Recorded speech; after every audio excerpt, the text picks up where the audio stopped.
Así que nada, si os parece bien, yo creo que para empezar a hablar sobre este tema, lo más importante es definir qué es, un poquito las cualidades que tiene los trastornos depresivos, porque no es solo uno, que es lo primero que hay que saber. El trastorno depresivo no es solo la depresión en sí, que es como se conoce, ¿no?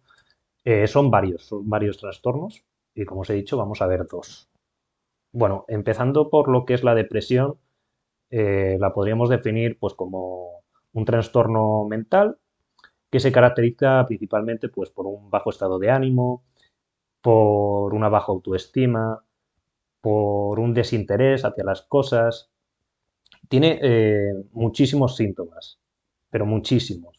Entonces es muy difícil definirla en una frase, pero quizás el síntoma principal, el más común, es un estado de ánimo muy bajo. Después también hay que tener en cuenta que dentro de los síntomas, de los trastornos depresivos, en función de qué síntomas se tengan, en función de la intensidad de los mismos, podemos estar hablando pues de distintos grados, ¿no? Podemos tener un grado leve, un grado moderado o un grado ya grave, que se pone muy seria la cosa, ¿no? Eso yo creo que es lo primero que hay que tener en cuenta. Después también hay que hablar de que la depresión puede ser genética o puede venir por factores ambientales. Realmente no tiene gran relevancia porque al final lo que vamos a tratar va a ser lo mismo. Simplemente que quizás si viene dado de manera genética, pues puede volverse más crónica, puede ser más difícil de revertir por cuestiones lógicas, ¿no? Porque al final tendríamos una alteración química en el cerebro que está ahí, que es una enfermedad, podemos decir que sería hasta una enfermedad física, ¿no? Porque realmente es una cuestión de los neurotransmisores, que también lo vamos a ver después, os voy a explicar un poquito lo que son y cómo funcionan, cómo están relacionados con la depresión. Bien, voy a ir echando un ojito a una hoja que tengo aquí para no perderme mucho e irme por las ramas. Bien, luego también hay que tener en cuenta que la depresión puede ser de un episodio único, es decir, nos ocurre una vez, tiene una duración, que lo vamos a ver después, los datos oficiales de más o menos la duración que tiene un episodio depresivo. Esos episodios también pueden ser recurrentes, pues puedo tener uno este año, pasan 2 años en los que no tengo, vuelvo a tener otro, y así sucesivamente un determinado número de veces, que puede ser dos, puede ser cuatro. Vamos también a ver después cuál es la media de esos episodios recurrentes que puede tener una persona a lo largo de su vida. Y luego tendremos la otra opción, que la otra opción es que sea crónico, es que la duración pues no cese, sea digamos como un episodio enlazando con otro episodio y así de manera continua, ¿no? Bien, voy a pasar. Vale, como os decía, uno de los aspectos que está muy relacionado con la depresión y que para mí es fundamental hablarlo y que creo que se habla muy poco en los despachos de psicología. Creo que es algo que al pueblo, al ciudadano, no se le suele contar mucho, no se habla de ello. Se tiende ya a una terapia, que también veremos que es muy importante, pero creo que es vital hablar de la química cerebral para que el paciente también lo pueda entender un poquito más, para que vea qué puede hacer él también, aparte de lo que es la terapia pues de medicamentos, ¿no? Entonces, hablando de lo que es la química cerebral relacionada con la depresión, pues es fundamental hablar de lo que son los neurotransmisores y de qué neurotransmisores están relacionados con estos trastornos depresivos, que principalmente son tres y que veremos a continuación. Bueno, voy a definir lo que son los neurotransmisores. Quizás lo diga de una forma un poco técnica, después le restaremos un poquito de importancia e intentaré decirlo de una forma, pues con palabras más comunes para que se pueda entender mejor el concepto en sí. Pero principalmente lo que son los neurotransmisores son unas moléculas que están situadas en las vesículas de los axones neuronales, que bueno, los axones, bueno, las neuronas sabemos lo que son todos, Pues los axones es, digamos, como una parte de la neurona que baja hacia abajo, que es como un hilito, pues bueno, pues está ahí al final de ese hilo, ¿no? Que se llama axón. Em, y los neurotransmisores están directamente relacionados con la conexión entre las neuronas. Bueno, principalmente es eso. Es decir, podemos decirlo que son unas sustancias que hay en el cerebro que están relacionadas con la conexión entre las neuronas, básicamente. Después hay muchísimos tipos de neurotransmisores y cada uno tiene una función distinta en nuestro cerebro. Y es de vital importancia que esos neurotransmisores estén entre unos índices adecuados para el funcionamiento correcto de nuestro cuerpo. Se oye todo bien, ¿no? No he visto a nadie comentar. A ver si voy a estar hablando y no se escucha.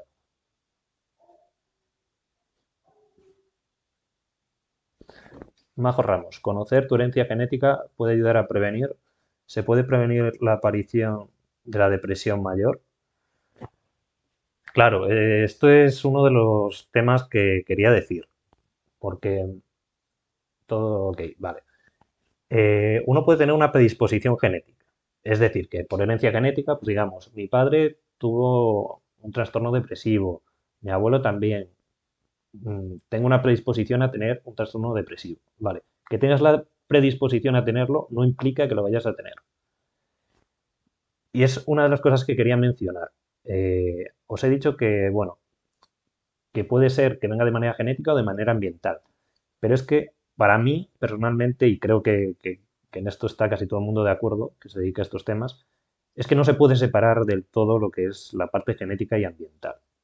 Es decir, puede ser que esté predispuesto a tener una depresión, pero quizás si estoy en unos ambientes adecuados, em, por mi forma de relacionarme, una, bueno, unas condiciones múltiples realmente, no podría terminar de enumerarlas nunca. Si yo tengo ese buen ambiente, puede ser que yo no desarrolle la depresión.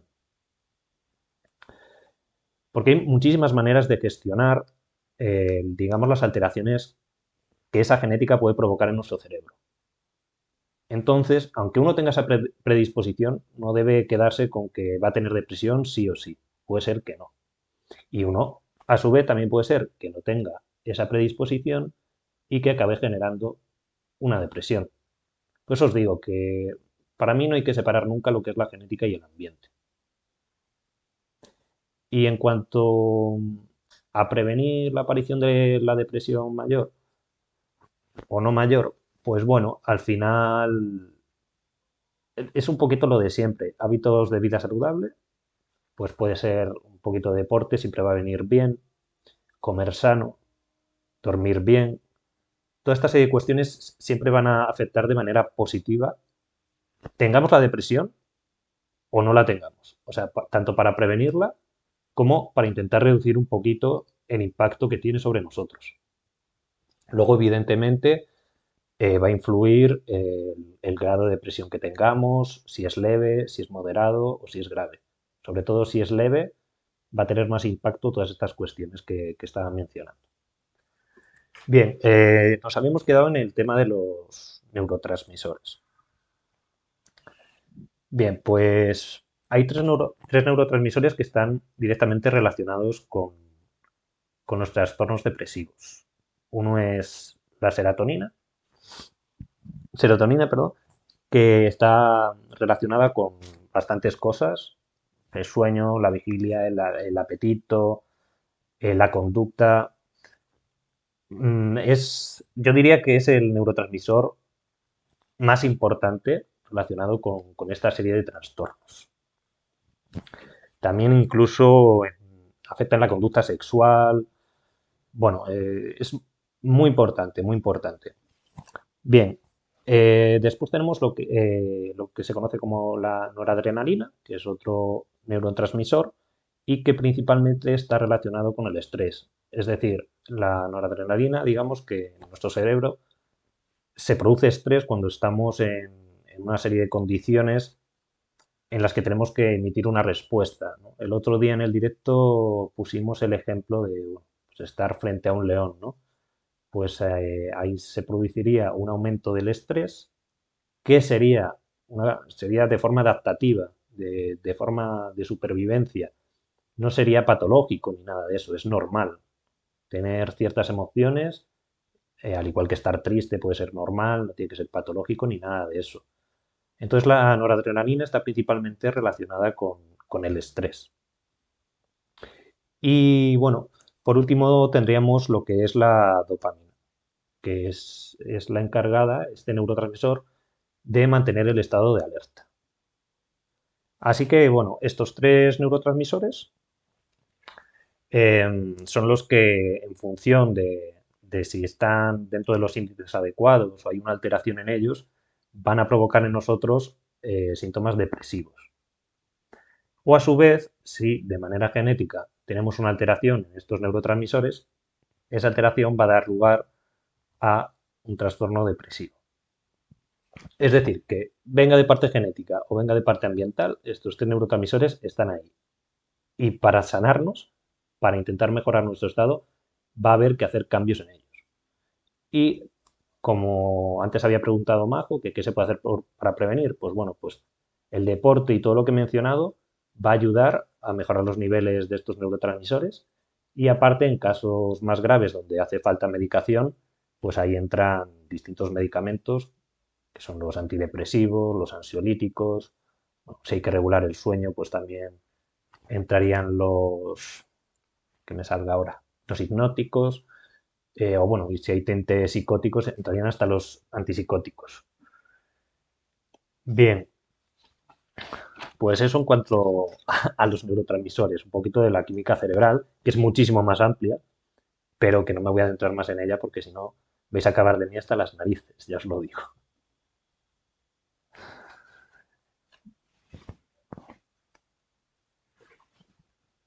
Bueno, pues habíamos dicho eso, que la depresión puede ser genética o ambiental. Genética, pues ya tenemos claro por qué se produce, ¿no? Por una alteración en la química cerebral. Pero entonces la ambiental, ¿por qué se produciría? Pues bueno, esto es multicausal. Es decir, se puede producir por causas múltiples. Yo os voy a enumerar las tres principales, que son el fallecimiento de una persona, que es una persona de nuestra familia, una persona que queremos y que tiene un gran impacto sobre nosotros, que yo diría que es, si cuadra, la más fuerte de las tres, la que puede tener más incidencia en nosotros. Después tendríamos, por ejemplo, los divorcios. Es, la verdad que tiene gran impacto en las personas. A veces no somos conscientes y hay muchísima gente que cae en depresión y se producen un montón de suicidios tras rupturas amorosas. Y otra de las que está considerada como un factor ambiental para el desarrollo de trastornos depresivos son los atracos en la calle. Es bastante llamativo porque no todos estamos acostumbrados a que nos ocurren estas cosas, ¿no? Vemos más normal quizás la muerte y la separación porque es algo que al final vivimos muy de cerca, ¿no? Pero no todos vivimos un atraco, una situación tensa en la calle, ¿no? Pero sin duda tiene un gran impacto en nosotros. Así que se puede decir que estas tres causas serían las principales que pueden derivar una depresión, pero que no tienen por qué hacerlo, ¿vale? En la mayoría de los casos no lo van a hacer. Esto ya va a depender de muchísimas cosas, de nuestra gestión, de los acontecimientos, de la vida que llevemos, de muchísimas cosas. O sea que no hay que quedarse nunca con que si vamos a vivir un acontecimiento así, vamos a acabar deprimidos ni nada de eso, ¿vale? Bueno, en cuanto a esta introducción, yo creo que no voy a profundizar mucho más. Yo creo que hemos tocado un poquito así todo de una manera general. Y vamos a pasar a ver algunos datos oficiales pues, sobre la incidencia de la depresión y esta serie de cuestiones, porque no estamos muy habituados a verlo pues, en los distintos medios de comunicación. Y bueno, yo creo que es bastante importante darle un poquito de visibilidad, ver exactamente, oye, cuánta gente tiene depresión, que se sepa, porque al final estos datos son exactos, pero no tanto, porque hay mucha gente que no llega a ser diagnosticado, ¿vale? Entonces, voy a echar mano de ellos. Bueno, primero quería decir, a ver, vale. Quería decir que los trastornos depresivos ocupan el 90% de los trastornos afectivos. O sea, es brutal. Es la mayoría de casos. Como os había dicho, al final son los trastornos más comunes que hay y es una de las enfermedades más peligrosas que hay a nivel mundial por la incidencia de fallecimientos que tiene. Es algo que, a ver, que hay una preguntita por aquí. La sensación en cuanto a química cerebral es fácil reconocerla en un proceso de desamor. Es muy impactante notar cómo afecta diariamente al estado de ánimo. Exactamente, exactamente. Además, esto vamos, lo va a ver todo el mundo, ¿no? Porque todo el mundo ha habido una situación así, o prácticamente casi todo el mundo. Y vemos el efecto que tiene sobre nosotros. Y es brutal, es brutal. Entonces, totalmente de acuerdo contigo, Majo. Yo creo que es uno de los mejores ejemplos a poner, porque es muy común y ahí nos damos cuenta de que, bueno, que hay que tener cuidado a veces y hay que aprender mucho de la gestión de emociones porque a la mínima nos podemos venir abajo y no somos tan duros como creemos. Entonces, totalmente de acuerdo contigo, Majo. Continuando con los datos que estaba mencionando, otro de los datos que me parece bastante interesante es cuál es la edad media en la que aparece la depresión. ¿Tenéis idea o queréis intentar acertar? Así lo hacemos un poquito más ameno.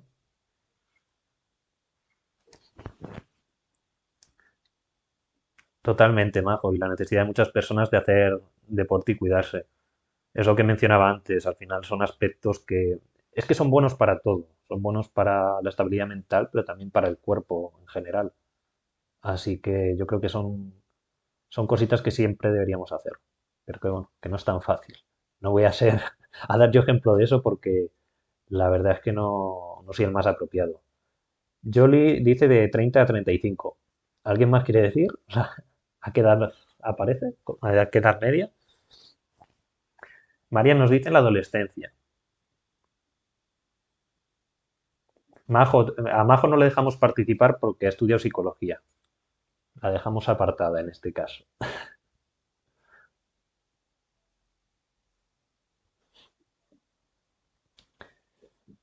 Bueno, pues la edad media.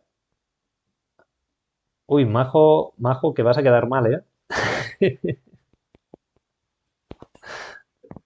La edad media en la que aparece son 35 años. En el caso de los trastornos depresivos.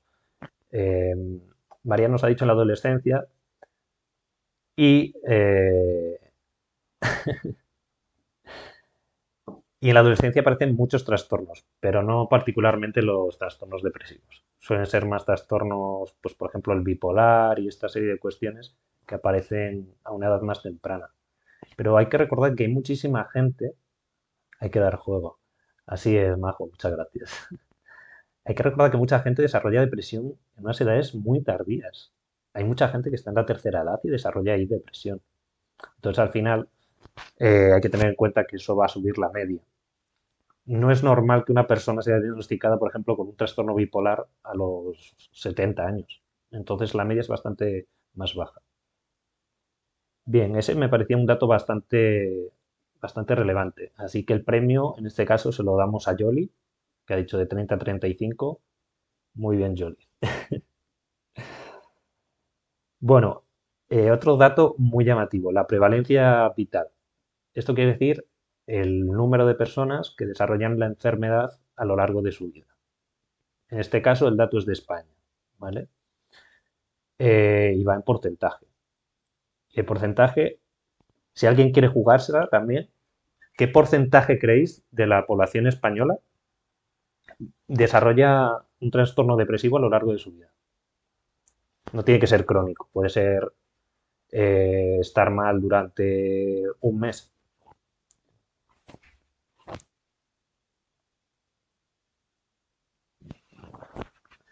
Es que así se hace más ameno, es que si no os voy a aburrir rápido. Así participáis un poco y se hace un poquito más divertido. Si no voy a ser yo aquí soltando una parrafada que parezco un profesor. Lorenilla el 90%. Majo 19,5%.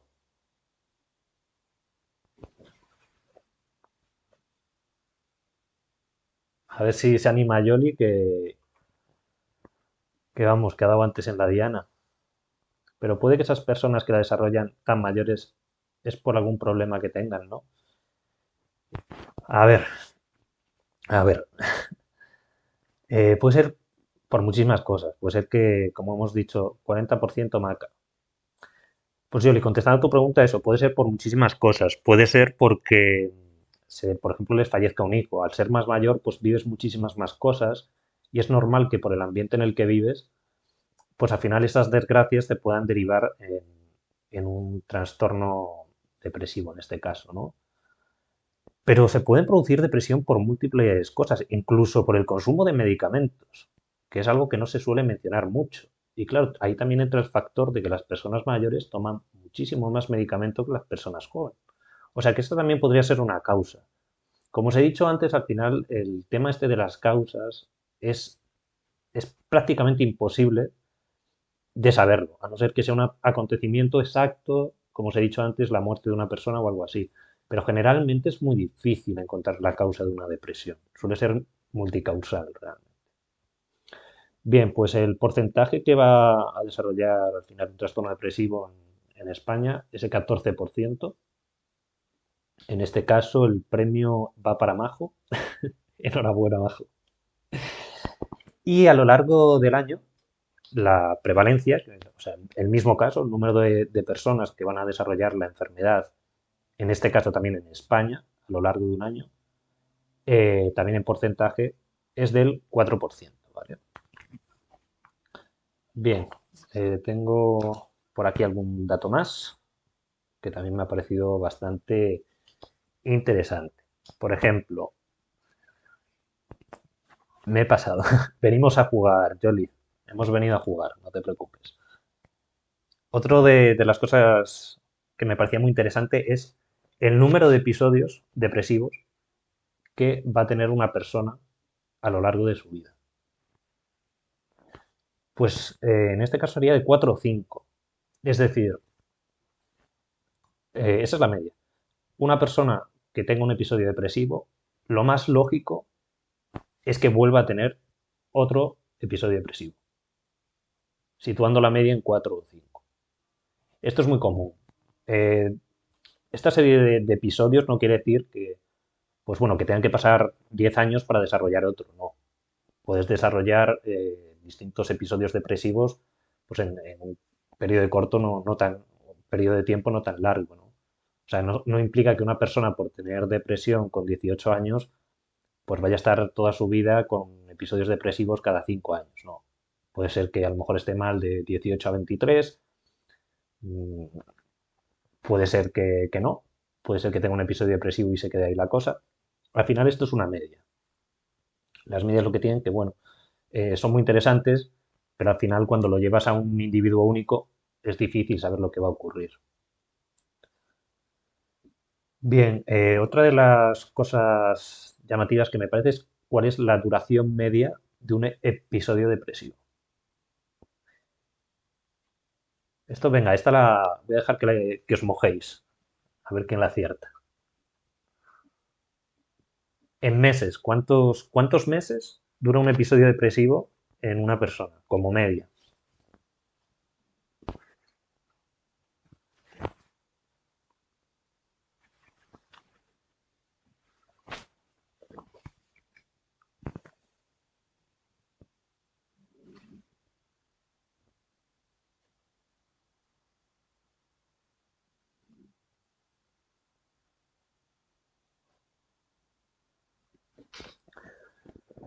Charlie dice 24 meses.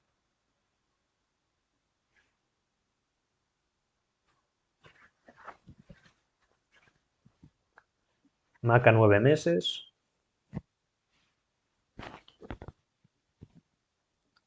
Yoli 36 meses.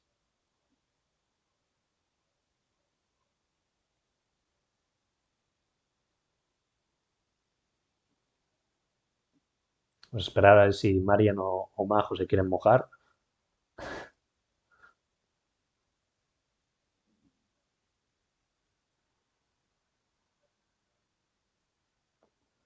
Lorenilla, 6 meses.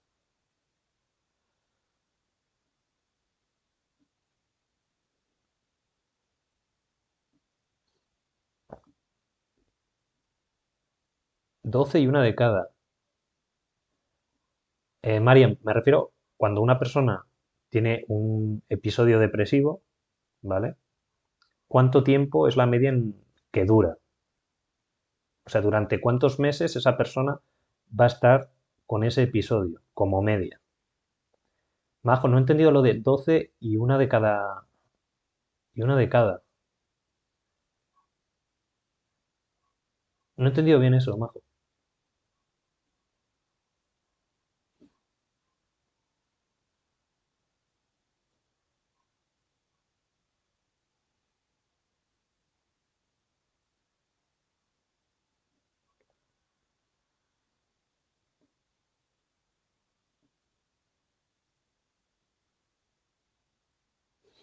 Esto parece el precio justo ya.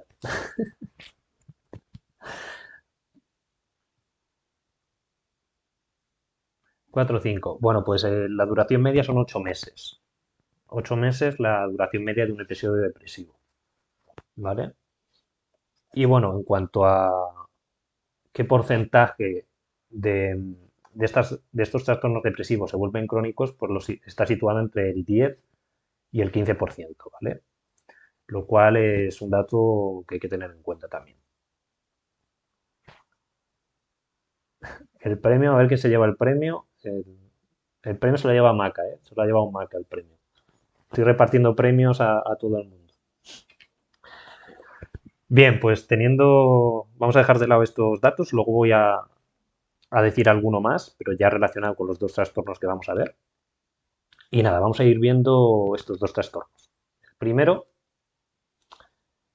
sería el trastorno depresivo mayor, que sería el caso de la persona que voy a traer a hablar el próximo día, ¿vale?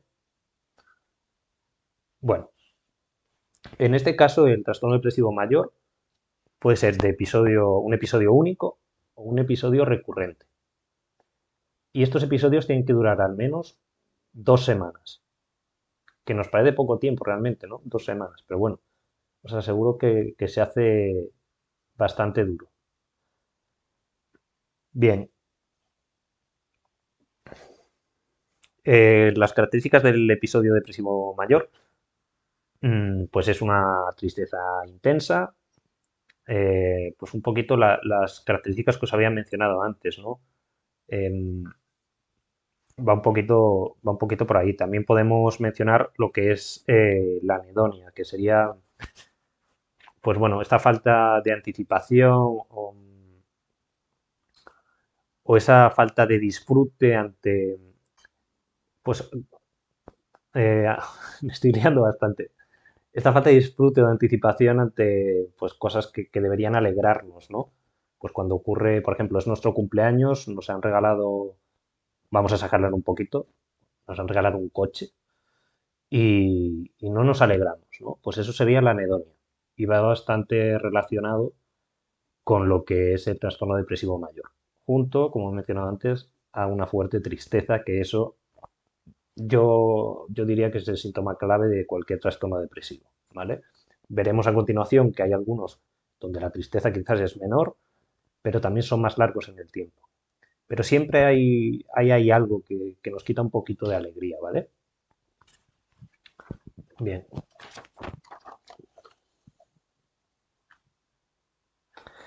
pues aquí voy a entrar en lo que es el DSM que os he mencionado antes, que es el manual de diagnóstico para los trastornos mentales que se utiliza en psiquiatría.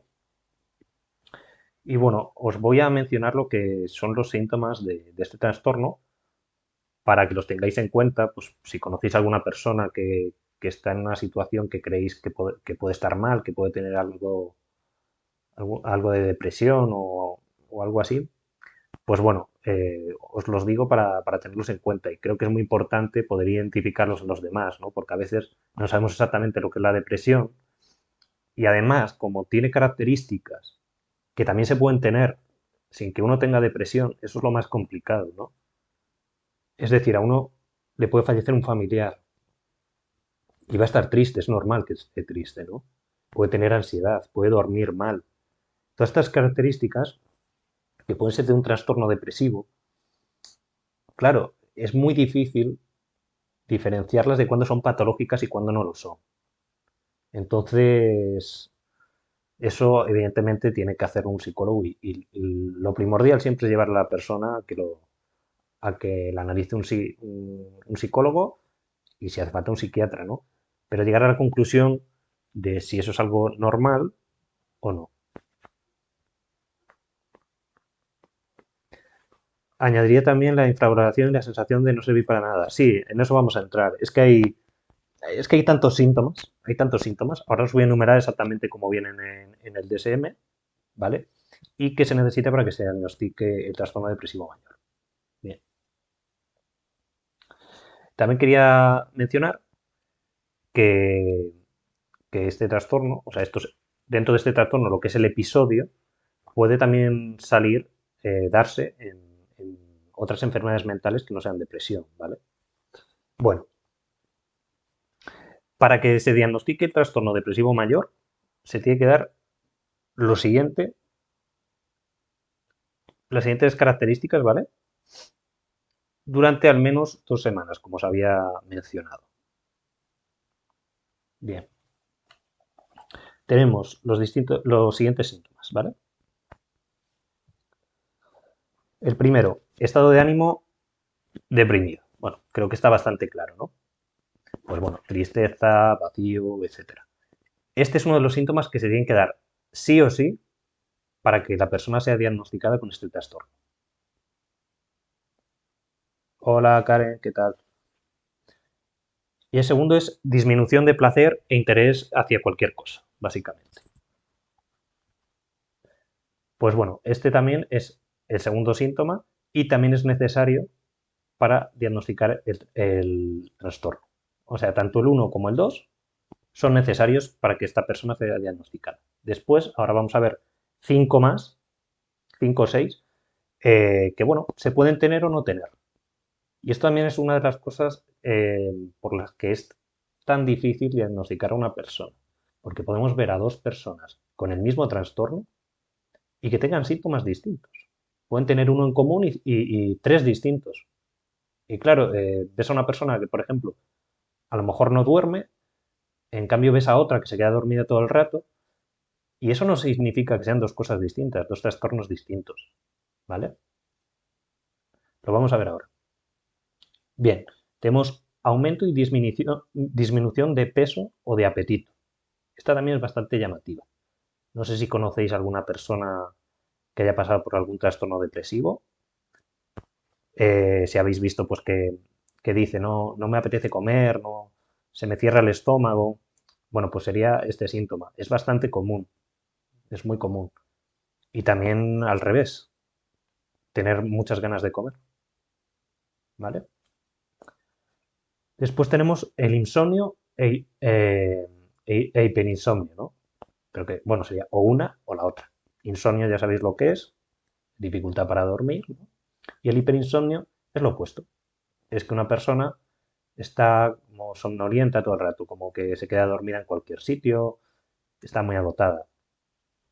Claro, estos síntomas hay que verlos antes de que la persona esté medicada, si no ya tenemos un problema, porque normalmente la medicación relacionada con los trastornos depresivos suele atontar bastante y puede dar sueño. Entonces, si la persona está medicada y se cae de sueño, claro, puede ser por la medicación, no puede, a lo mejor no es por la propia enfermedad. Creo que me voy a identificar. Bueno, Karen, pues espero que te pueda ayudar de algo. Nada, vamos a verlo de una forma positiva, Karen. Y ya sabes que cualquier cosa, muchas veces lo he dicho, cualquier problemilla que tengáis me escribís por privado. Yo siempre os contesto, ¿vale? Bien, vamos al quinto síntoma. Agitación o enlentecimiento de psicomotor, ¿vale? Es decir, podemos ver a una persona, ya veis que son síntomas contrarios, ¿eh? Dentro de la misma enfermedad, es muy curioso. Podemos ver a una persona totalmente inquieta, que está continuamente moviéndose, a lo mejor está sentada y coge una cosa, coge la otra. Bueno, ese es uno de los síntomas, ¿no? Y el otro sería lo opuesto, que sería como ir muy lento, que va a hacer algo y va como a cámara lenta, por entenderlo de algún modo, ¿vale? Entonces, como estáis viendo, hemos visto varios síntomas que salen las dos opciones, y las dos opciones son opuestas. Bien, después tenemos fatiga o pérdida de energía. Esto también es bastante común. Y también está muy relacionado con los síntomas de la medicación. Por eso lo que os he dicho antes. Estos análisis se deben hacer antes de ser medicado. Si no, es una locura. Cuando una persona está medicada y va después a hacerse un diagnóstico, es muy difícil, porque ya hay una adulteración, ¿vale?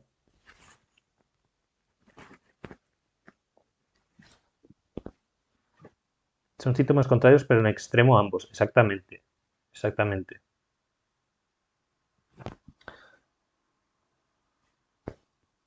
Y después tenemos uno que sería sentimientos excesivos de inutilidad y culpa, que es, creo que nos lo había comentado Majo, ¿no? Sí, infravaloración, sensación de no servir para nada. Pues ese es uno de los síntomas del trastorno depresivo mayor. Y es muy común, muy común. Si habéis hablado con personas que estén deprimidas, seguro que os habéis dado cuenta de que se infravaloran muchísimo y es como que no se quieren, ¿no? Es uno de los síntomas, yo diría, más recurrentes que hay. Después tenemos problemas de concentración o toma de decisiones, ¿vale? Y bueno, este no hay que explicar mucho. Y por último, ideas recurrentes de muerte o suicidio. Bien, vale, aquí quería hacer una puntualización, que es un poco lo que os había dicho antes. Una persona puede tener, en cierto momento, ¿vale? Insomnio, falta de apetito, culpa, falta de autoestima, ¿vale? Puede tener esas cosas, no implica que esté deprimida. Siempre hay que tenerlo en cuenta, siempre, ¿vale? No, esto es como, conozco a una persona depresiva manual. Bueno, si lo piensas, yo siempre hago por lo mismo, interacción verbal con ella. ¿Cómo estás? Son cosas que a veces, bueno, damos por sentadas y que son bastante útiles. Así que yo siempre aconsejo el diálogo, ante todo en la vida, ¿eh? Creo que son las cuestiones más importantes que hay. Entonces os decía esto, que esto es como cuando uno entra en Google y dice, me duele la cabeza, ¿qué me pasa? Y busca y te pone tumor cerebral, posible embolia, posible tal. No, joder, ¿vale? No hay que preocuparse en exceso. Es normal tener ciertos síntomas que no implica que tengamos una enfermedad. Simplemente son cuestiones naturales, ¿vale? Son emociones bueno, que hemos ido desarrollando con la evolución y que tenemos actualmente y que no son ni buenas ni malas. Más bien son buenas en todo caso, porque nos ayudan a mucho, ¿vale? Solo que a veces no sabemos diferenciar y bueno, pues nos crea muchos problemas, pero realmente lo que es la emoción en sí tiene un aspecto positivo, ¿no? Una cuestión adaptativa. Bien, eh, ahora quería compartir aquí unos datos relacionados con el trastorno depresivo mayor, ¿vale? A ver, Charlie, los síntomas externos varían con los grupos de edad. Pues fíjate que en lo que son los trastornos depresivos tampoco hay gran discrepancia entre menores de edad y adultos, ¿vale? Al final siempre habrá una relación, pues bueno, por ejemplo, lo que es un menor de edad, un adolescente, pues es más impulsivo, pues a lo mejor tiende a hacer cosas que parecen como más autodestructivas, a lo mejor, ¿eh? Pero no hay gran diferencia, no hay gran diferencia. Yo creo que al final es una cosa que es normal que en los adolescentes se vea como un poquito más magnificada, porque son personas que aún no están bien formadas, tienen un cacao importante en la cabeza por la edad en la que están, las hormonas. Entonces, bueno, por ahí puede haber alguna diferencia, pero no es en sí por la enfermedad. Sería más bien por la conducta del adolescente, ¿no? ¿Cómo diferenciar una depresión mayor de un estado de tristeza puntual? A veces tan triste que crees que va a durar para siempre. Claro, es que es lo que he mencionado antes, lo que es la situación de duelo y comparándola con una depresión mayor, ¿no? Esto tengo después también una tablita relacionada con eso, ¿vale?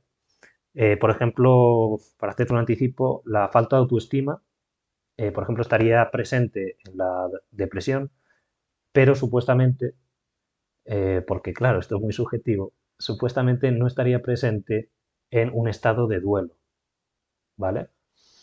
Pero claro, ¿y si la persona que está en estado de duelo ya tenía falta de autoestima antes?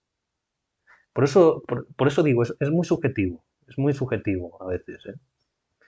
Y cuando empiezas a comparar que hay tantos trastornos y los síntomas se cruzan, es muy complicado, muy complicado. Hay que ir con pies de plomo siempre, Majo.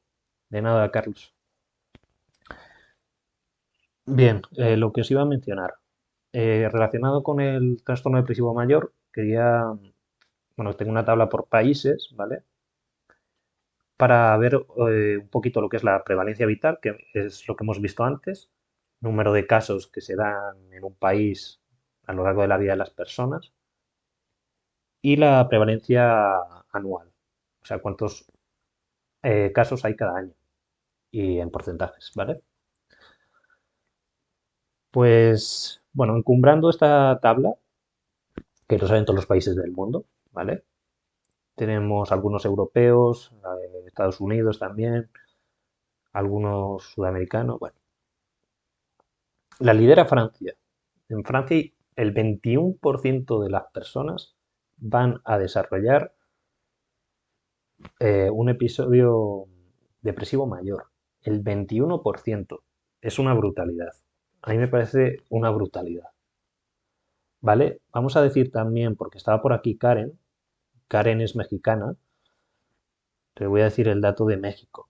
Pues en México la prevalencia vital es de el 8%. Ahora bien, también las diferencias que hay aquí en estos datos puede ser por múltiples cuestiones.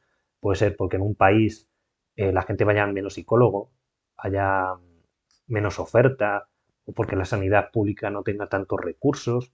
Entonces puede ser que ese déficit de diagnóstico nos dé que el porcentaje es menor. Eso podría ser una de las causas, pero puede ser multicausal, puede ser la tecnología, el ritmo de vida, muchísimas cosas, ¿vale? Después vamos a decir el dato de España, que sería el 10,6% de la población va a desarrollar un episodio depresivo mayor a lo largo de su vida. Bueno, ya preguntaba Yoli, justo acabamos de responder, así que perfecto. Y bueno, también podemos ver aquí la media de edad, ¿vale? Antes hemos visto media de edad en trastornos depresivos de manera general, que era, habíamos dicho, 35 años, que precisamente Yoli lo había dado en el clavo. Ahora vamos a ver de un episodio depresivo mayor. Pues mira, en España está situado en 30 años. Es un poquito menos, un poquito menos. Y en México, vamos a decirle el dato a Karen también, en México sería de 23,5 años, menor que en España. Pero si vemos de manera general, más o menos la prevalencia, así, el porcentaje de personas que van a desarrollar un episodio depresivo mayor a lo largo de su vida estaría en torno al 10%, haciendo una media entre muchos países, que ya le llega bien, es un décimo de la población, ¿eh? Es una barbaridad. Más, como mencionaba, toda la falta de diagnósticos que haya y demás. Bien, También quería mencionar que en el trastorno depresivo mayor, en función de los síntomas que tengamos, que eran los que he mencionado antes, eh, y la intensidad de los mismos, pues será leve, moderada o grave. ¿Vale? Bien, ahora tenía aquí otra tabla. A ver,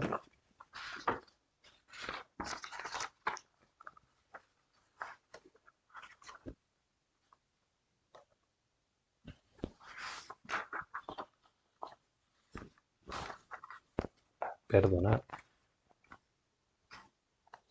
Bien, esto era lo que nos había dicho Majo, ¿vale?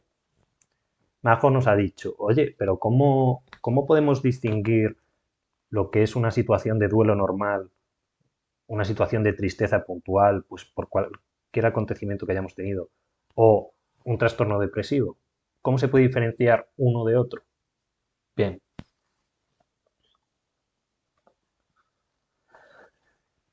aquí hay varias características, ¿vale? Y en función de la característica, vamos a ver cómo en el duelo pues podemos tener la característica o no, o ser distinta al trastorno depresivo. Primero tenemos el estado anímico, ¿vale?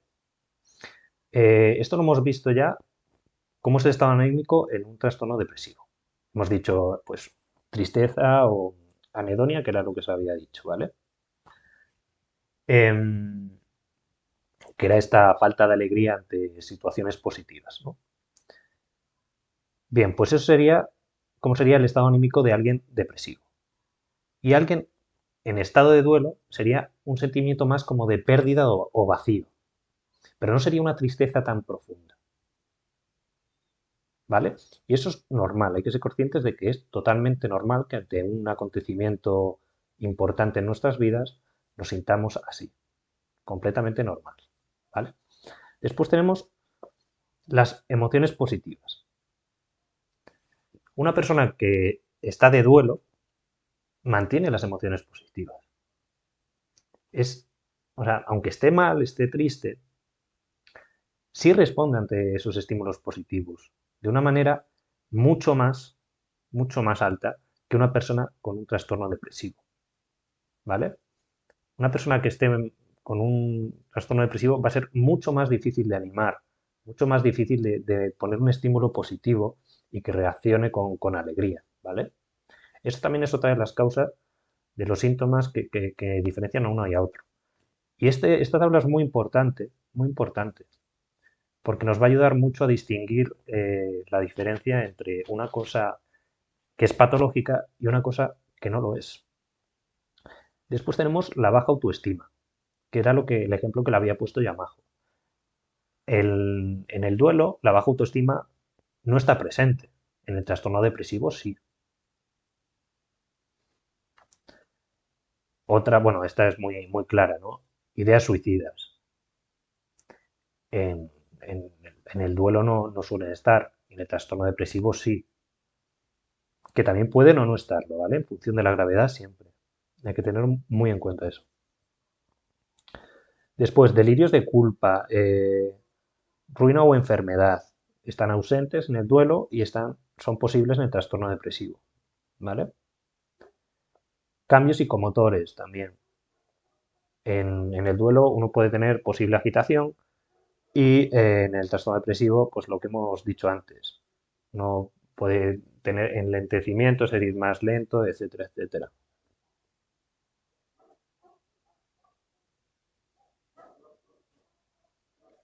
Pero es que, sí, Majo, claro, el duelo puede ser emocional.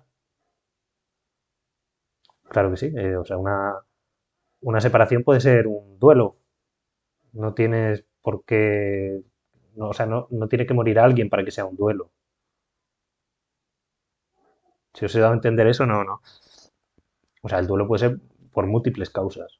Puede ser por perder el trabajo, perder la pareja, la muerte de un familiar, puede ser muchas cosas. Bien, pues prácticamente es eso, ¿vale? La tabla que os quería mencionar para distinguir, pues bueno, lo que es normal en una persona ante pues eso, un acontecimiento que sea dañino hacia ella o lo que sería patológico. Bien, después, para terminar, que bueno, al final, mira, de tiempo no se me va a alargar tanto como pensaba. Genial. Quería mencionaros el trastorno depresivo persistente o distimia, ¿vale? Este es un trastorno que es parecido al trastorno depresivo mayor, pero dura mucho más, porque para diagnosticarlo tiene que durar por lo menos 2 años. Sí que es cierto que en esos 2 años puede haber días donde no tengas tanto los síntomas, ¿no? Pero están presentes de forma continuada. Es decir, a lo mejor una semana tengo 4 días malos y 3 buenos. Bueno, eso no quiere decir que no lo tengas, ¿no? Y esto con una continuidad de 2 años, ¿vale? Yoli, a ver, para mí el peor duelo es el que viene sin causa alguna y sin explicación. Ahí iríamos un poco a una cuestión, una crisis existencial, ¿te refieres, Yoli? Un poquito por ahí, quizás. Lorenilla, ¿se puede transformar un duelo en una depresión? Por supuesto, por supuesto. Es lo que os he dicho antes. Las tres causas ambientales que están más presentes en dar lugar a un trastorno depresivo eran, hemos dicho, el divorcio, la muerte y, pues, por ejemplo, un atraco o que te den una paliza en la calle, una serie de estas cuestiones, ¿vale? Entonces, por supuesto, ahí es lo que he dicho, va a depender de muchísimas cosas, de cómo lo afrontes, de tu estado anterior a, a lo que ha ocurrido, a ese suceso, la vida que lleves, puede ser, si tienes mucho contacto social siempre va a ser positivo, si haces deporte, si comes bien, si duermes bien, todo eso siempre nos va a ayudar, ¿no? Entonces, cuando estamos en duelo por cualquier cuestión, es importante levantarnos y no quedarnos regocijados en esa tristeza, ¿no? Eso es lo que nos puede ir hundiendo. Hay que salir de ahí. Em, vale, Yoli, pues si quieres, dime a qué te referías, ¿vale? Y lo vemos. Ah, quiero decir que venga por una causa repentina. Sí, a ver, claro, aquí también depende de la personalidad, ¿no? Te pilla más de sopetón, quizás más difícil de gestionar, ¿no? Pero también podemos verlo por otro lado, y es que cuando te llega de lejos, lo ves venir, hay gente que le da muchas vueltas, ¿no? Y a lo mejor también que le des tantas vueltas tampoco es tan bueno, ¿eh? Entonces dependerá mucho de la personalidad, yo creo. Quizás si eres muy reflexivo, si tiendes a esa repetición de pensamientos, quizás es incluso más negativo que lo veas venir, ¿eh? En cambio, pues a lo mejor si no eres así, tienes un tipo de personalidad opuesta, quizás sí que es mucho más positivo o, o sea, perdón, mucho más negativo que te venga de repente, ¿no? Que te pille por sorpresa. Entonces yo creo que depende de la personalidad, Jolly. No sé cómo lo ves tú. Sirenita, pienso que todo lo que sea traumático al final sale de alguna forma tarde o temprano. Sí, sí. A ver, es que aquí no hay vuelta de hoja, no somos de piedra y bueno, hay mucha gente que camufla estas cosas, ¿no? Pero que están dentro y a lo mejor al parecer lo está gestionando bien y pasan 3, 4 años y eso sale por algún lado. Estoy de acuerdo con Sirenita. Yoli, por algo que no deseas, pero que sí tiene remedio. Sí, sí, ahí te había entendido, Yoli. Ya te digo, yo opino que depende la personalidad, pero sí que puede ser perfectamente, ¿eh? Puede ser perfectamente.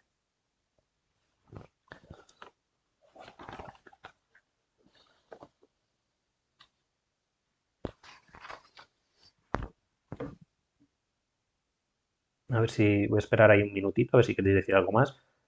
Y nada, y pasamos con este último trastorno que quería comentar hoy, ¿vale? Yoli nos dice, a lo mejor es que si lo vemos venir, no queremos verlo. Bueno, ya te digo, aquí depende de cada uno. Yo, por ejemplo, soy una persona bastante reflexiva y prefiero que me venga el problema de sopetón a que yo lo vea venir.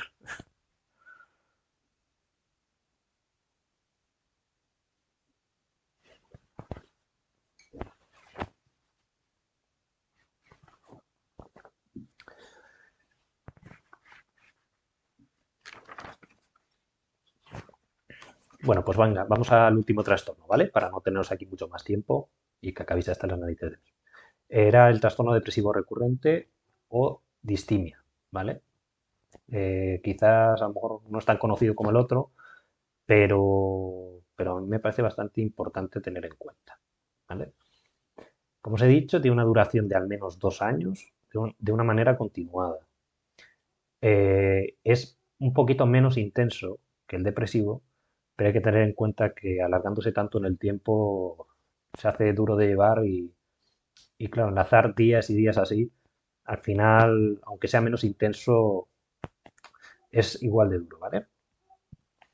Tiene además también características de los episodios depresivos mayores, ¿vale? Vamos a hacer como en el otro y vamos a ver pues un poquito la clasificación de síntomas según el DSM, como hemos hecho, ¿vale?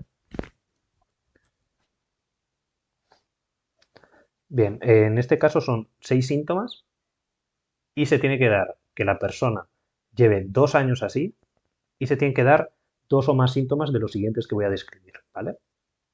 Tenemos, en primer lugar, apetito aumentado o disminuido. Esto es prácticamente el mismo síntoma que hemos visto antes en el trastorno depresivo mayor. Después también tenemos otro igual, que es insomnio o hiperinsomnio. El tercero, poca energía o fatiga. Cuarto, baja autoestima. Quinto, falta de concentración o dificultad para tomar decisiones. Y por último, sentimiento de desesperanza. Como vemos, es muy similar al otro, pero no vemos, por ejemplo, esas ideas tan presentes de suicidio o alguna cuestión más, pero al final son muy parecidos. Por eso os digo, es muy difícil hacer un diagnóstico, ¿vale? Y mucho menos identificarlo una persona. Yo estudio psicología, pero no soy un profesional de la psicología clínica. Es muy difícil diferenciar qué puede tener o no tener una persona. Por eso os digo siempre, nosotros podemos dar un apoyo moral, estar siempre, siempre ahí, que yo creo que es una de las cuestiones más positivas que hay, no dejar de lado a una persona porque esté mal, ¿vale? Tampoco estar encima de ella, porque bueno, a lo mejor tampoco es lo más positivo del mundo, ¿no? Pero que sepa que siempre estamos presentes. Eso, proponerle ir al psicólogo. También hay que tener en cuenta bueno, que normalmente el hecho de ir al psicólogo debe ser una decisión propia. La persona que vaya a ir debe querer ir también, porque si no es muy difícil. Cuando una persona no quiere ser parte de la solución, no quiere salir de ahí, porque cuando uno está en estos estados es muy complicado, ¿vale? Uno se puede hundir tanto que ni siquiera tiene fuerzas para salir de ahí, aunque no lo ve. También hay mucha gente que niega estar mal, ¿vale? Entonces, como os digo, para mí lo primordial es estar ahí. Eso es lo primero. Y pues intentar dar consejos que, bueno, que sabemos que van a hacer bien a todo el mundo, ¿no? Pues lo que he mencionado antes, hacer deporte, comer bien, intentar dormir bien. Todas estas cuestiones, pues podemos decírselas a cualquier persona que no les van a venir mal, ¿vale? Entonces, de esa manera nos aseguramos un poquito que estamos aportando algo positivo, ¿vale? Que no le va a hacer daño a la persona. Y me traéis la idea de a ver si no estaría mal ir al psicólogo, tal. No sé si habéis tenido personas cercanas que hayan tenido algún problema así, si no supieseis afrontarlos, o sí, o qué pudieseis hacer que le ayudase.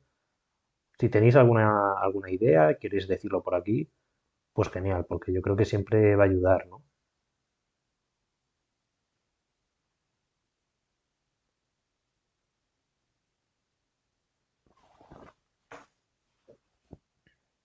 Luego hay una cosa que podemos meter dentro de la terapia, ¿no? que me parece, a mí realmente me parece muy positiva. No sé si lo habéis probado, pero es el tema de las respiraciones y la meditación, que parece como muy místico y como muy inútil, y no lo es, no lo es. La entrada de oxígeno en el cuerpo juega un papel muy curioso y yo lo he probado muchas veces y es increíble el efecto que tiene, a nivel corporal y mental. Es increíble.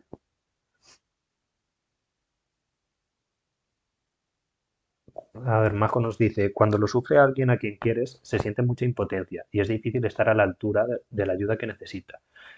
Es que eso es lo primordial, ¿vale? Uno puede dar muchos consejos, os puede decir, oye, tal o cual, pero es muy complicado. Es como un chip que tiene la persona, es como un interruptor y esa persona tiene que pulsar el interruptor. Y si no lo pulsa es muy complicado, muy complicado. Al final, como todo en la vida, uno no puede actuar por el otro, ¿vale? Entonces, a ver, Majo, que nos dice escucha activa, no juzgar, estar ahí sin más. Exactamente. Es que para mí eso es lo primordial, como comentaba antes. El hecho de estar ahí, porque normalmente las personas con trastornos depresivos tienden a aislarse, ¿vale? Y aparte de tender a aislarse, normalmente sufren bastante rechazo por parte de los demás. Pues por cómo están, pues porque a lo mejor no están alegres y, claro, uno dice, no, yo me quiero ir de fiesta y esta persona no está bien, no la invito. Entonces eso lleva a que esa persona aún se aísle más. Y eso es muy negativo, porque eso da lugar a reflexionar más, darle más vueltas a la cabeza. Para mí una de las cosas principales es que la persona esté activa, esté haciendo algo. Aunque sea ver una película, ya es mucho que vea una película, porque tiene la cabeza en otro lado. Y eso es muy importante. A ver qué nos dice Maca por aquí. Muchas veces, por querer hacer más, terminamos haciendo menos. Lo mejor es apoyar y hacerles saber que no están solos y que sin importar lo que sea, siempre contarán con alguien. Totalmente, Maca. Porque a veces podemos caer en... Tenemos como dos variantes, ¿no? La variante de dejar a la persona de lado, pero tenemos la variante que dice Maca, que es la de estar muy pendiente de ella, estar encima de ella. No, es que no puedes seguir así, es que tienes que dormir más, es que tienes que hacer algo, es que eso es, no suele llevar a buen puerto. No suele llevar a buen puerto. A ver, Majo, que nos dice, uno de mis mejores amigos está pasando por un trastorno depresivo mayor. Y cuando me llama por teléfono, sé que tengo que estar ahí, que necesita desahogarse. Eso es muy beneficioso para su proceso. Totalmente de acuerdo. Va en sintonía con lo que decía Maca, ¿no? No que te llame y tú decir, no, es que tienes que cambiar porque así no vas a ningún lado. No, vamos a dejar que esa persona se exprese y no vamos a lo mejor una persona que no ha pasado por eso no lo entiende, ¿no? Y te puede decir ciertas cosas pues que para ti no son tan importantes, que dices, pero ¿cómo me dices eso, no? Lo que pasa muchas veces, tengo depresión. Vaya, ¿cómo tienes depresión? Pero si lo tienes todo en la vida, ¿no? Si a ti te va genial, si, ¿vale? No hay que ir por ahí, no hay que ir por ahí. Es como un tema de empatía. Sí, sí, pero vamos a lo que habías dicho antes, Maca. Al final, a lo mejor la empatía también nos puede llevar a ese exceso de depresión, ¿no? Presionamos demasiado a la persona porque queremos verla bien, queremos ayudarla y a veces no hay que presionar tanto. Hay que estar presente, que la otra persona sepa que estoy aquí, ¿no? Y bueno, pues quizás hablar de temas que no tengan mucho que ver con eso, también estaría bien intentarla sacarle la mente de ese estado. Todo esto al final, como os he dicho antes, dependerá muchísimo de si es una depresión leve, donde uno puede participar mucho más, puede ayudar mucho más a la persona, porque está mal, pero no está en un estado tan grave, ¿vale? Entonces yo creo que ahí hay muchas más posibilidades. Ahí incluso la depresión se trataría sin medicación, entonces es muy distinto, ¿no? Pero cuando es moderado o grave es muy complicado intentar ayudar a alguien. Respetar sus tiempos, totalmente, Yoli. así lo veo. Yo creo que lo que estamos hablando ahora, aunque no sea que yo tenga una tabla de hay que hacer esto, esto y esto, creo que es muy importante reflexionar entre nosotros, porque seguro, vamos a tener una persona así cerca. Entonces es importante dialogar entre todos, porque cada uno lo vemos también de una forma, ¿no? Pero yo creo que hay bases que hemos sentado que estamos muy de acuerdo. Se necesita concienciación social. Sí, totalmente. Totalmente. Por eso un poquito quería, oye, quizás os he aburrido un poco, y lo entiendo, porque esto de leer síntomas es un poco aburrido, ¿no?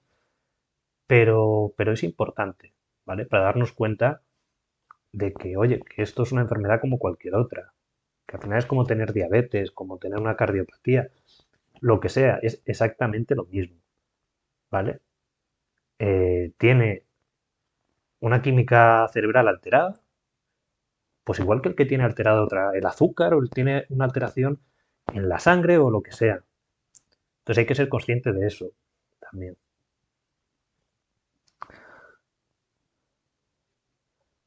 Majo, el proceso de dejar la medicación ese es otro tema. Sí, y además es un tema bastante subjetivo, por el hecho de que aquí también se dicen muchas cosas, pero es que depende de la persona, es un mundo totalmente. También podemos entrar o sea, en efectos de, sobre todo los ansiolíticos, que son muy consumidos en nuestra sociedad, es una barbaridad. Hay gente que no tiene un problema definido, ¿no? Y toma ansiolíticos para dormir o lo que sea. También es muy interesante hablar de eso, ¿no? Pero bueno, quería hoy centrarme un poquito en esto, ¿no? Para, para no irme por las ramas. Em, que va es necesario saber la teoría de Slorinilla. Maca, cuando hablo de la empatía me refiero a que es entender la situación por la que pasa sin juzgar ni señalar, sino de acompañar y apoyar. Por supuesto, por supuesto. Eso siempre en cualquier cuestión de la vida, ¿eh? Eso ya no solo en la depresión. La empatía es fundamental. Intentar no juzgar a la gente porque al final cada uno tiene una realidad y estar en la cabeza del otro es muy complicado. Y encima, saber por lo que ha pasado esa persona es aún más complicado. Entonces, siempre empatía, siempre respeto y así en toda la vida. ¿Y por qué suelen dejar la medicación? Porque es complicado la medicación también, Marian. A veces uno está mal y la medicación, si no te la suministran de manera adecuada, ¿vale? Porque te pueden dar una dosis alta, te puede atontar mucho, te puede anular las emociones. Entonces ya puede llegar un punto en que no estés triste, pero es que tampoco sientes la felicidad en ningún momento. Y eso crea mucha impotencia también. Ese puede ser uno de los casos. Puede haber más causas. Puede ser que sea una depresión donde la persona también consuma una sustancia, ¿vale? Y haya una reacción entre la medicación y la sustancia. Puede ser por muchas causas, puede ser por muchas causas. Pero ya te digo, al final la medicación hay que medirla mucho. Habría que hacer más estudios relacionados con la neuroquímica del cerebro y, y para mí es principal eso. Y creo que se hace muy poquito. Se hace muy poquito. Al final la medicación va un poquito al tuntún. Hay que hacer pruebas. Un mismo medicamento en dos personas distintas tiene un efecto opuesto. A uno le sienta mejor uno que otro. Luego puedes darle una dosis que consideras pequeña, pero esa persona la afecta mucho. Tienes que bajarla un poquito más. Es muy complicado. Es muy complicado. Entonces hay etapas donde todavía no has dado en la diana con la medicación quizás y bueno, pues la persona no está del todo estable y ve que dice, joder, estoy tomando la medicación, pero sigo mal, no estoy tan bien como debería estar. Esa persona se desanima y por eso también puede ocurrir.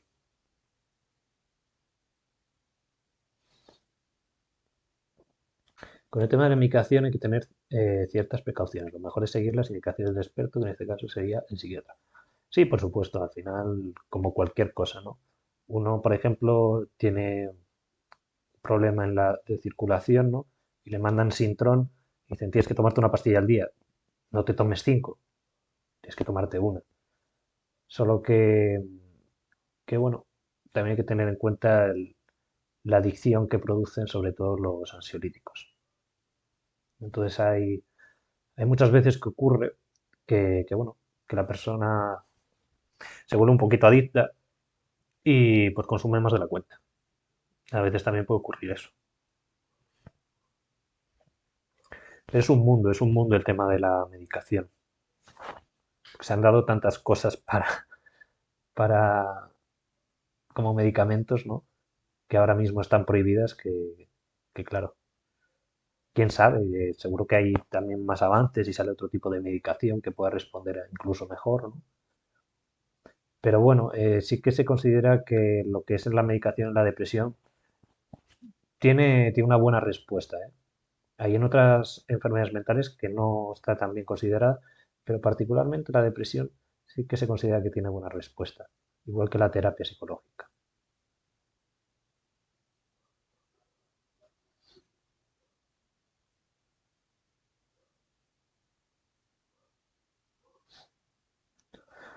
Bueno, no sé qué os ha parecido así en general, ¿cómo lo habéis visto? ¿Muy aburrido o no? Podía haberme adentrado más, pero he sabido frenar a tiempo.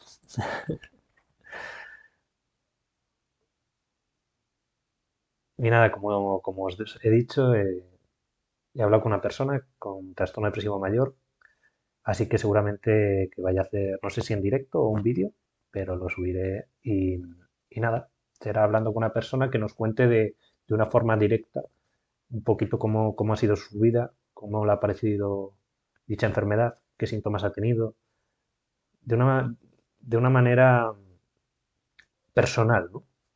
Siempre hemos leído cosas relacionadas con esto que para mí no nos aportan mucho. Quizás hoy he hecho yo algo parecido. He ido más pues un poquito eso, al cerebro, un poquito a qué distintos trastornos hay y demás, ¿no? Pero me parece muy interesante que una persona de su opinión directa, de una manera personal. Oye, ¿qué sientes? ¿No? Porque aquí sí están los síntomas muy bonitos, pero ¿qué sientes? Eh, Muchas gracias, Marian. Gracias, Lorenilla. Muchas gracias, Yoli. Muchas gracias, Charlie. Muchas gracias, Majo. Pues nada, quería comentaros eso y también que seguramente, bueno, este quizás sea el segundo directo con esta mujer que os menciono. El siguiente seguramente sea sobre un tema que se me ha ocurrido hoy que a mí me parece apasionante. Yo soy un poco friki quizás con estas cosas. Sería de experimentos psicológicos, pero que sean impactantes, ¿vale? Se han hecho muchos experimentos muy alocados y no sé, creo que puede ser más divertido, ¿no? Sería menos serio que esto, pero a mí me parece súper interesante. No sé cómo lo veis. ¿Os apetece eso?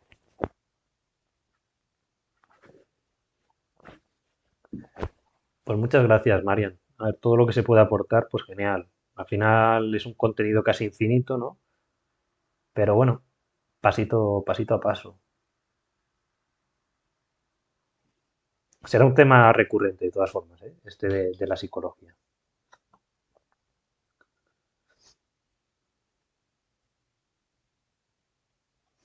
Genial, pues lo haré de eso. Lo haré de, bueno, de experimento de Stanford. Hay muchos experimentos muy chulos. Pues, pues nada, mira, Sony 32 me sale. Voy a dejarlo hasta ahí 35, por si queréis hablar un poquito más. Y no os quiero dar mucho más la data, ¿vale? Jolly, ¿qué tipo de experimentos? De todo tipo, la verdad. Tanto experimentos con ratones, pero no tipo... eh, también puede ser, ¿no? De inocularles sustancias. Pero se me ocurre uno de ratones que es del comportamiento de los ratones, que es súper interesante. Súper interesante. Que es de qué ocurre con una población de ratones cuando le ofreces las condiciones de vida óptimas. La mejor comida, muchísimo espacio, juegos, hembras a los machos, machos a las hembras. ¿Qué pasa con eso? Y si podemos sacar alguna conclusión de si eso podría pasar con los humanos. Ese sería uno, por ejemplo. Luego otro que he pensado, que no sé si lo habéis visto, bueno, no os lo voy a decir concretamente, que si no lo buscáis y me chafáis la sorpresa. Pero también experimentos con seres humanos.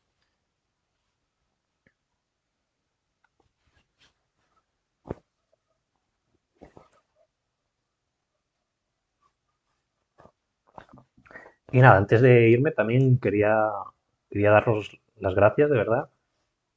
Es complicado porque hay mucha gente que no conoce esta aplicación. Ya me lo imaginaba, pero bueno, poquito a poco. Yo creo que es un tema necesario, así que bueno, a ver si vamos aquí haciendo un poquito de piña, y damos un poquito de visibilidad a todo esto y a ver si sirve de algo. Majo, a ti te va a gustar, a ti te va a gustar, Majo, yo lo sé. Además, ya os digo, va a ser más, o sea, más distendido, más alegre, no va a ser muy técnico, no os voy a aburrir, lo prometo. Pero gracias por estar hoy, sé que era un directo difícil también para mí y gracias por aguantar, de verdad.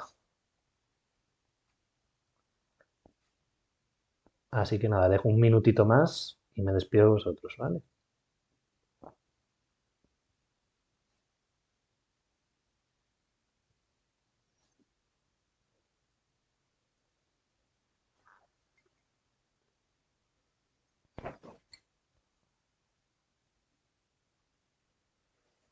Pues me alegro mucho, Yoli, me alegro mucho. Al final es de estos temas que creo que son necesarios, ¿no? Pero que es un poquillo complicado. Como a veces cuando uno quiere aprender cierta cosa de la historia, por ejemplo, ¿no? Que le parece muy llamativa, pero a lo mejor tiene que aprender otra que no le gusta tanto, ¿no? Pero creo que era importante para hacer el directo con esta mujer que tiene este problema, para que la podáis entender mejor y demás. Marian, para nada, cada directo se engancha más. Muchas gracias, Marian. Y Lonely, hola, yo me perdí todo. Mira, no te preocupes, ¿vale? Eh, no sé concretamente quién eres, pero no sé si me tienes en Instagram. En Instagram puedes ver cuándo los voy a hacer, pero nada, no lo sientas, mujer, no pasa nada. Lo dejo aquí grabado, solo puedo dejar los 14 días de momento, pero lo voy a subir también a YouTube. En YouTube se puede ver íntegro, ¿vale? Luego seguramente haga una serie de vídeos como he hecho con el anterior, hago unos cortes y puedes ver los temas que hay y puedes ir específicamente a ver ese vídeo en vez de ver todo el directo, ¿vale? Pero nada, no lo sientas que no hay ningún problema. Bueno, pues nada, voy a ir cortando aquí, ¿vale?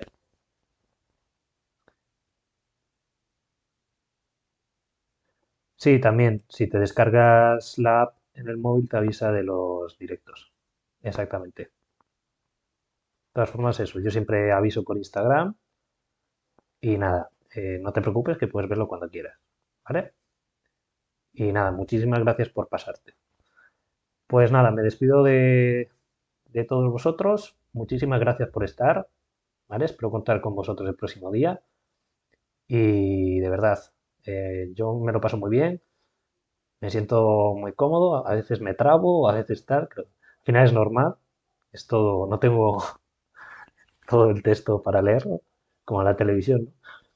Pero bueno, hay que intentarlo y poco a poco supongo que cogeré más soltura y irá más fluido, ¿vale? Así que nada, gracias y hasta la próxima. Un saludo y un abrazo a todos. Adiós.